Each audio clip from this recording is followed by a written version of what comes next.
Today we will begin reading section 6. It's on page 27 and begins with the words, "They tracked the wagon."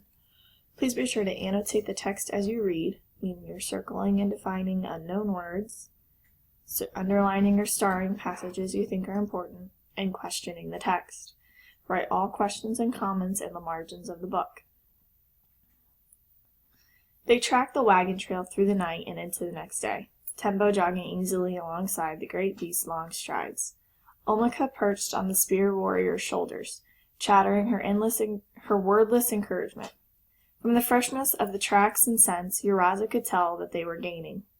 Evening fell as they reached the top of a rise. They found the wagon in a hollow below, empty and abandoned. Tembo knelt as Omika leaped around, poking and prodding. "They camped here last night," the boy said, "and they left the wagon behind to move faster. They must have gotten word that we were free and likely hunting them."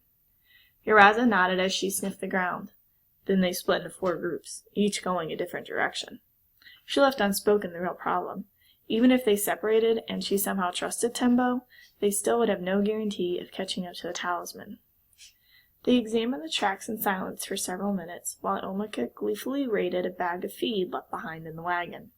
Tembo stood up, looking into the distance. "They brought the talisman this way." Uraza looked at him disdainfully. "How could you possibly know that? Any of these 2-legged thieves could be carrying it." Tembo clucked at her with a scolding air. "Don't be so hard on thieves. We're not all that bad." Uraza just snarled irritably, violet eyes flashing. "Their leader, that woman Samilia," Tembo said. "I bet she would keep the talisman herself. She's a great lizard for a spirit animal. Her men called it a tutara, and this group has a set of lizard tracks next to it. It must be hers." Tembo started off following the set of tracks, with Omika trailing along, jabbering at him in her monkey nonsense. Tembo looked at her and nodded, as if he could understand the monkey's noises.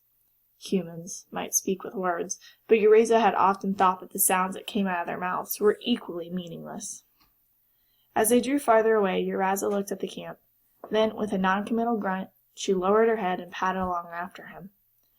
That night they stopped, and Tembo collected branches and built a small fire.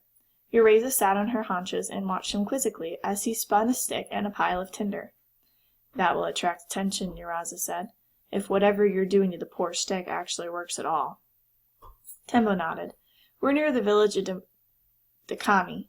There's an old man living there that I befriended after he caught me stealing a baby goat. He's an ally. He'll see my signal and call my friends."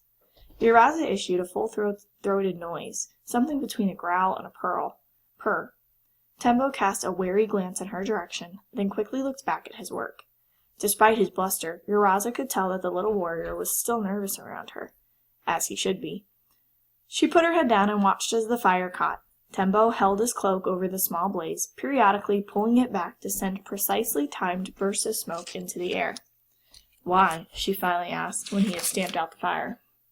"Why what?" He lay down in the grass, nestling into his green cloak. Uraza gave him a long look, violet eyes glittering in the light of the dying coals. "Why risk your life for my talisman? Why fight against the conquerors when there are so many of them, and there's just a few of you? From what I saw, it looks like you've already lost." "It's true. Most of my tribe surrendered months ago." Tembo's face was still, staring up into the starry sky. "The village elders negotiated a deal with them, in order to keep us out of the war. But when they came, they destroyed everything anyway. We watched them torch our buildings, slaughter our livestock. My mother had a favorite goat, Maggie, the one that always gave us the most milk and the best-tasting cheese.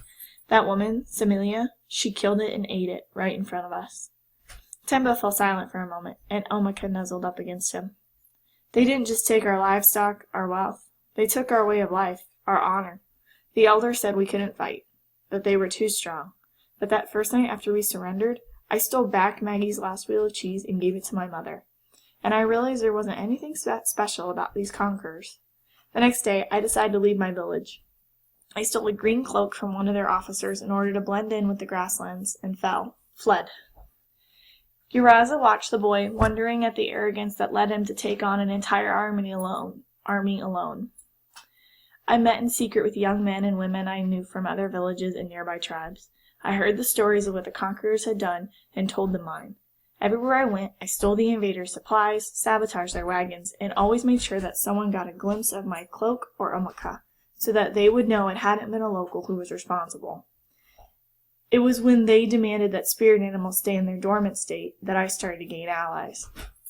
Tembo's voice had been tense and angry, but now he swelled with pride. One night last spring, we all left behind our tribe colors and allegiances and replaced them with green cloaks, so that we could move undetected across the savannah. Everywhere we go, we bring hope that all will be free one day, and knowledge that the power of these conquerors is not absolute, and we will fight, and win, with or without our great beasts. Tembo seemed to be waiting for her to respond, but Uraza let the pause stretch into a long silence, until finally she heard his breathing fall into the steady rhythm of sleep. This is the end of section 5.